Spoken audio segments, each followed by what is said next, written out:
Picture this.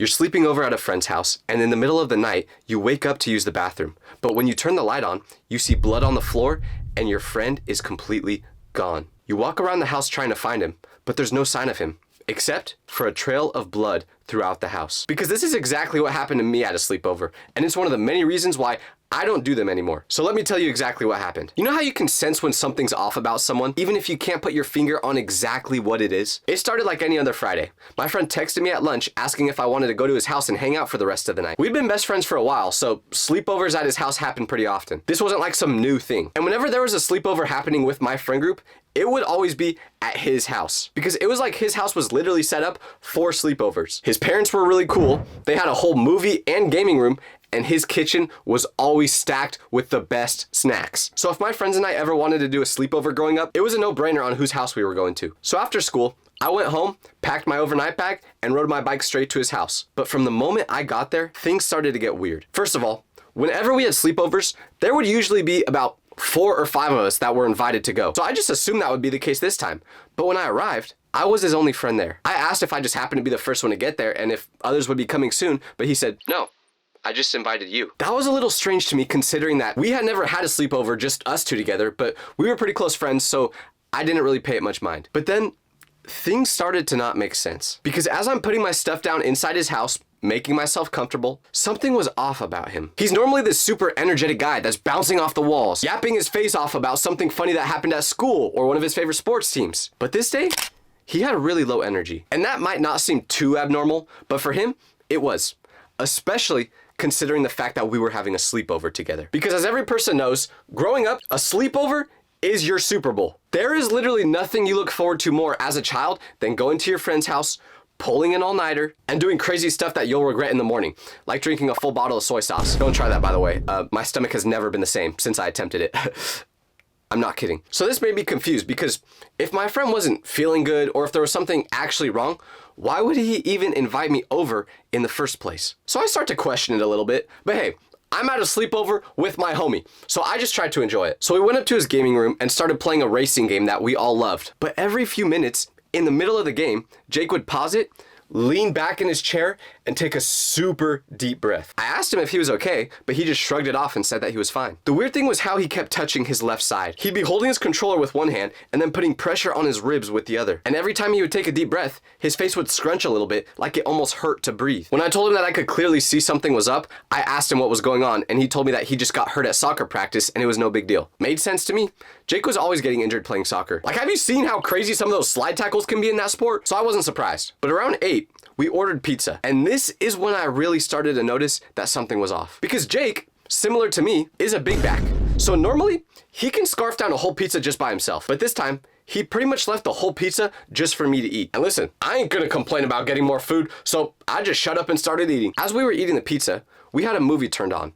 But the whole time we were watching it, Jake was just pacing around the movie room instead of sitting on the couch like I was. The whole night, it felt like he was super nervous about something that was about to happen, but he couldn't tell me what. I asked him probably 5 times about why he was acting so weird, but every time, he would just brush it off. During our normal sleepovers, we would usually knock out around 2 a.m., but by the time the clock struck midnight, he was already done. I was still watching a movie at that time, and then I randomly looked over at him, and suddenly, he was fully asleep. So I was kind of like, oh man, because I figured at this point, this wasn't going to be one of the nights where we do something crazy that we talk about for years to come. But little did I know just how wrong I was. Because this is where everything fell apart. Since my friend already fell asleep and I was the one at his house, this pretty much gave me one option, which was to go to bed like him. So that's what I did. But we were drinking soda and eating super late into the night. So around 3 a.m., I had to get up to use the bathroom. Now, we were in Jake's movie room when we fell asleep, but when I woke up, he wasn't there. My first assumption was that he must have woke up at a certain point and went to his own room so he could sleep in his own bed. But then I saw something that changed this theory. Because when I turned the light on to see where I'm going, that's when I noticed blood. And not just a little bit of blood, a lot of blood. And it was in the exact same spot where he fell asleep. Now, I knew something was wrong. So I run out of that room as fast as possible and into his room so he can offer an explanation as to what's going on. But when I get there, he's not in his bed. So now, in my head, it wasn't a question of, did something happen? It's a question of how bad. I went into his mom's room to tell her about the situation, but when I got in there, she was gone too. And after running around literally the whole house looking for either my friend or his mom, I realized I was alone. My brain was going a million miles per hour trying to figure this out. There was so many possibilities of what could have happened, but none of them made sense. Because this was literally at my friend's house. So if they just happened to leave, why would they leave me here alone? With that in mind, and the fact that there was a trail of blood going throughout the house, I knew that something bad went down. This left me with two options.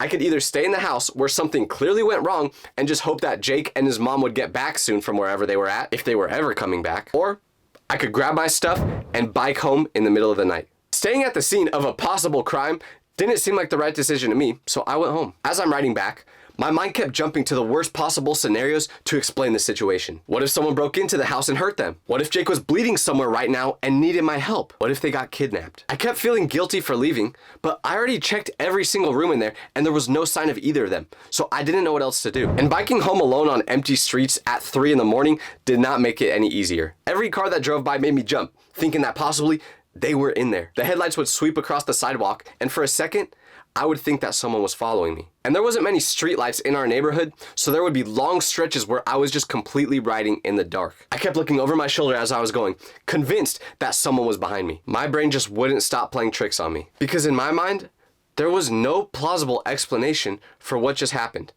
Especially considering the fact that I was still there, waking up in their house, alone. So the guilt was eating me alive every second. What kind of friend leaves when their best buddy might be in serious trouble and is literally bleeding? And I know what you're all thinking.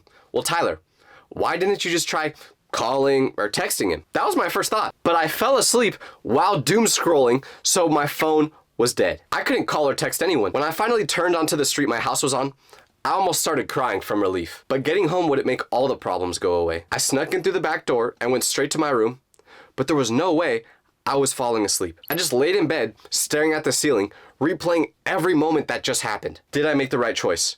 Was Jake okay? What was gonna happen when I tried contacting him in the morning? Eventually, I'm finally able to fall asleep that night. But when I woke up the next morning, things only got worse. Because the first thing I did after opening my eyes was grab my phone to text Jake. My hands were still shaky from the night before, and I'm typing out this message to see if he's okay. But when I hit send, my heart sunk. Because the message bubble then appeared on my screen. But instead of turning blue like it always does when I text Jake, because he has an iPhone, this time it was green. And for those of you who don't have iPhones, losers, blue messages mean that their phone is connected to the internet. Green messages mean their phone is either off, dead, or they don't have service. And let me just tell you, Jake's phone is never off. This guy sleeps with his phone charging right next to his pillow.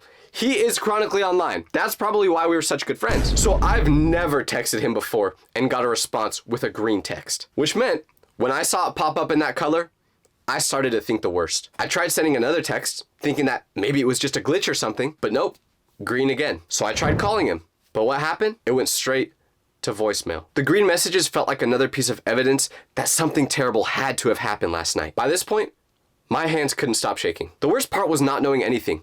Jake and his mom disappeared last night without a trace, and I had no idea what was going on. There was no rational explanation. I tried looking at Jake's social media to see if maybe he posted something, but he hadn't posted since the day before. And just to give you guys some context, Jake is literally one of those guys that will post anything on his story. This man could be preparing to take a dump on the toilet and he will literally post about it. So the silence on his social media was another bad sign. It was literally like him and his mom just disappeared overnight. So knowing that I just couldn't let the situation go, I knew once again I had two options. Number one, call the police, tell them everything I know. Didn't seem like a bad idea, but what did I really know? Before knowing any further details, I wasn't really trying to do that.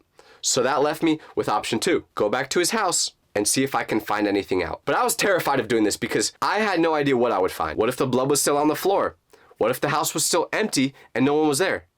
Or worse, what if someone was there? My imagination was running wild with horrible possibilities, and each one seemed way more likely than just a simple explanation. But one thing that made this whole situation even more stressful was the fact that if this was actually a crime scene and something bad happened here, I was the last one seen at the property. And even though I had no idea what happened, I've seen a couple TV shows before. I know that nothing good can happen when you're the last one seen at a crime scene. All of these thoughts were stressing me out to the point where I knew I just needed to find some answers now, no matter how scary it was gonna be. The guilt of leaving him the night before was already killing me. And who knew if I was gonna be getting into legal questioning for what happened?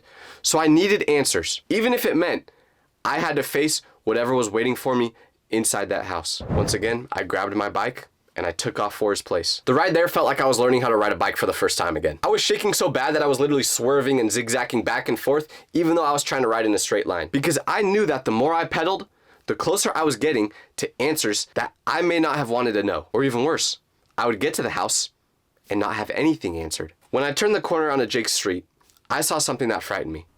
A car sitting in his driveway. I honestly didn't know whether to feel relieved or even more confused. Part of me was like, okay, someone's got to be home, so everything's fine, right? But another part of me was thinking, that car was not there last night. So I'm sitting there at the end of their driveway, trying to build up the courage to knock on the front door. What was I supposed to say? Hey, just making sure that you guys are alive. Oh, you are? Okay, cool, thanks. That sounds pretty crazy, but I couldn't just ride away without knowing what happened. Or what if I knock on that door and someone just kidnaps me like they did to them last night? If worst came to worst, I was about to be put on the back of a milk jug, and that's pretty cool. So I walked up to that front door and knocked on it. But within 5 seconds of opening it, I see a shadow come towards the door and look through it. What happens next?